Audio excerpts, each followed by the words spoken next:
This movie takes place in a future where technology has advanced so much that privacy is completely gone. Everyone has a special augmented reality device implanted in their eyes that records everything they see. This device can also display personal information about anyone they look at, such as their name, job, age, and more. The main character, Sal Friedland, is a detective in this futuristic city. As he's heading to work one day, he's casually checking out people's personal details around him using this technology, which is a normal thing to do in this world. However, things get strange when he crosses paths with a mysterious woman, later known as Anon. Unlike everyone else, her personal information doesn't show up at all. And this confuses Sal because, in this society, everyone's data is supposed to be visible. As a detective, Sal has the authority to access people's memories to help solve crimes or clear up misunderstandings. He deals with different cases, and one of them involves a man named Dominic Ray. Dominic is worried because his son hasn't been returning his calls. So Sal digs into the ether, which is a massive database where everyone's memories are stored. By reviewing the footage from Dominic's son's memories, Sal discovers that the young man had tragically taken his own life by jumping off a building. Another case that Sal handles involves a woman named Alyssa Igorian. She reports that her bracelet was stolen by a maid while she was staying at a hotel. Sal looks into the maid's memory recording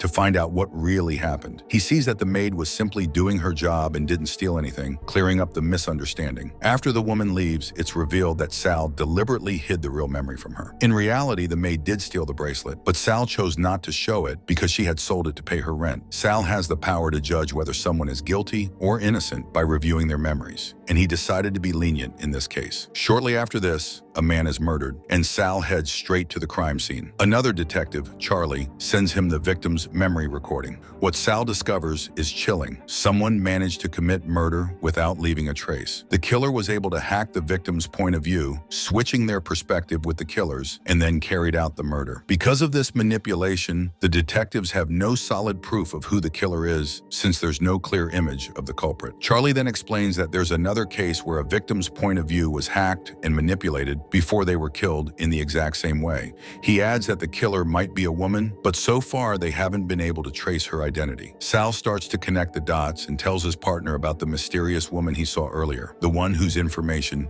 didn't appear. Later that night, Sal tries to replay the memory of seeing Anon while he's with his girlfriend, but something strange happens. The recording is suddenly deleted. His girlfriend notices that he's distracted, realizing he's thinking about another woman, which upsets her. She storms out, leaving him alone. The next day, the detectives, along with Lester, an IT expert, dive deeper into the murder investigation. They discover that the murdered man had a mysterious visitor shortly before his death, but frustratingly, there's no evidence to prove that the meeting ever happened. After taking a closer look at a similar case, the detectives conclude that all the victims had hired someone to alter or delete parts of their visual memories. These edits were usually made to hide something embarrassing or even cover up crimes. Sal realizes that the description of Anon matches the last person seen with the most recent murder victim, making her their prime suspect. It's also revealed that Anon has a special ability. She can erase any trace of herself from the memory recordings of anyone who sees her, making her effectively invisible and impossible to track. Later after work, Sal watches an old recording of his son, feeling nostalgic and emotional. He tries to call his ex-wife Kristen to remind her that their son's birthday is the next day. However, Kristen coldly tells him to stop dwelling on their son's memory because he's gone. During the conversation, it becomes clear that Kristen has moved on and remarried. Her new husband is upset that Sal keeps calling her, which frustrates Sal. Upset by the conversation, Sal hangs up the phone. Not long after, another murder takes place in the same fashion as the previous cases. This time, two young women are the victims, and their vision was hacked before they were killed. As Sal reviews the maid's memory recording from the scene, he realizes that the killer is still in the building. He attempts to capture the killer, but Anon kills a security guard and escapes, forcing Sal to chase her all the way to a nearby train station. During the chase, Sal's vision starts glitching, and he gets hit by what appears to be a train. Later, Sal and the detectives discover that Anon had manipulated his vision, making him see a train that wasn't actually there. As they continue their investigation, the detectives learn that the killer only accepts payment in cash, a form of currency that can't be tracked or hacked, so she has to meet her clients in person. Sal comes to understand that during the chase, Anon had been distorting his vision vision, tricking him into seeing things that weren't real. In an effort to catch her, the detectives come up with a plan. They decide to hire Anon for a fake job, and Sal agrees to go undercover as bait. He creates a false identity, posing as a stockbroker who has been cheating on his fiancée with a prostitute.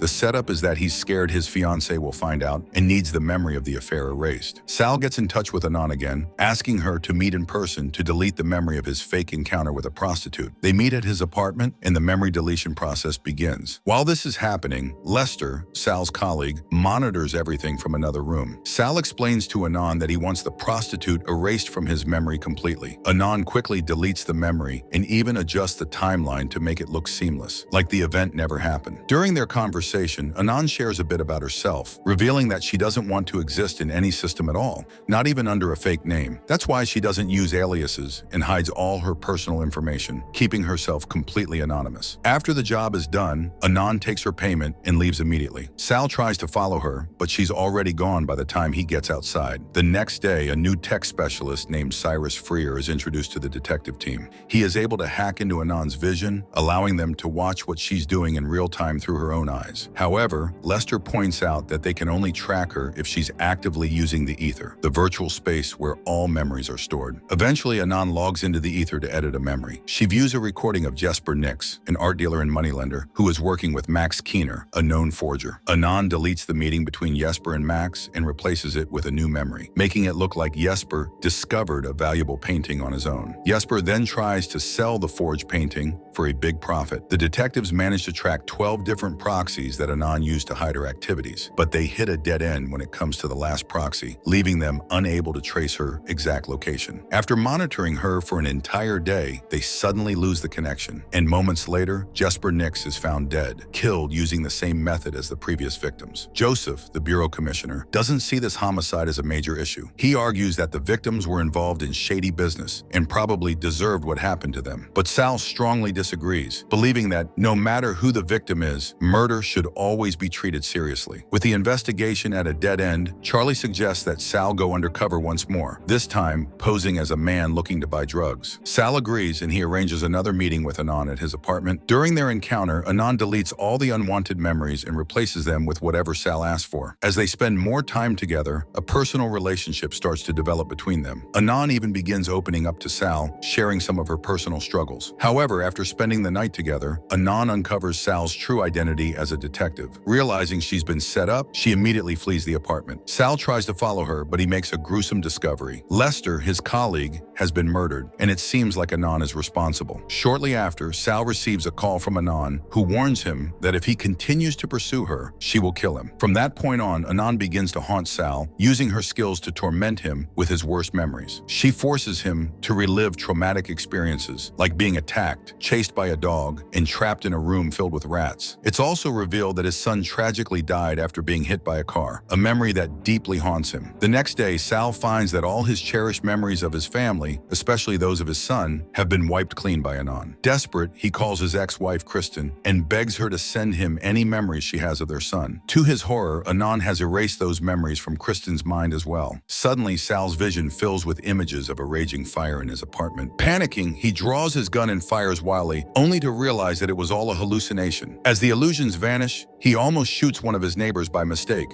While driving later, Anon once again distorts his vision, making it seem as if the road is empty. Sal drives ahead, only to suddenly see cars appear all around him, causing him to crash into several vehicles. A few moments later, as Sal is talking to Charlie, an officer arrives to inform them that Sal has shot one of his neighbors. Sal tries to explain that the recording of the event has been manipulated by the hacker and that he's being framed. Unfortunately, no one believes him. Due to this, Charlie suspends Sal from the case, and he is forced to stay home under constant surveillance, completely sidelined from the investigation. Sal reluctantly follows orders and agrees to stay under surveillance. But later that night, he pretends to be asleep and sneaks out of his apartment. He knocks out the guard who's supposed to be watching him and heads over to Anon's apartment, determined to confront her. When he arrives, Anon opens up to Sal, telling him that someone is killing her clients and framing her for the murders. She proves her innocence by showing him her memory of Lester's death, which clearly shows that she wasn't the one who killed him. After revealing this, Anon Anon quickly escapes, leaving Sal behind. A short while later, Charlie catches up with Sal and officially removes him from the case, relieving him of all his duties. The next day, Anon tries to meet with Sal again and successfully distracts the officers who are guarding his apartment. However, the real killer follows her and makes an attempt on Sal's life. In the chaos, Sal gets shot in the stomach. It's then revealed that the killer is none other than Cyrus, the new IT specialist who had recently joined the detective team. Cyrus has been obsessed with Anon for years, and he has been systematically killing anyone who has had intimate encounters with her. Sal quickly realizes that Cyrus has been watching everything in real time through Sal's own eyes, manipulating his vision. Desperate to fight back, Sal shoots at Cyrus, managing to wound him. As they attempt to escape the apartment, Sal, his vision still manipulated by Cyrus, fires another shot. This time, the bullet fatally wounds Cyrus, ending the threat once and for all. With Cyrus dead, Anon quietly walks away from the scene, almost as if nothing had happened. Sal is left to process everything that has transpired. By the end of the movie, Sal recovers his old memories, including the cherished ones of his family that had been deleted earlier. He meets Anon one last time where she explains her unique ability. She breaks her life into tiny, almost untraceable fractions of seconds and randomly stores them in the memory records of other people. This is how she remains invisible and untraceable in a world where everyone's life is constantly recorded.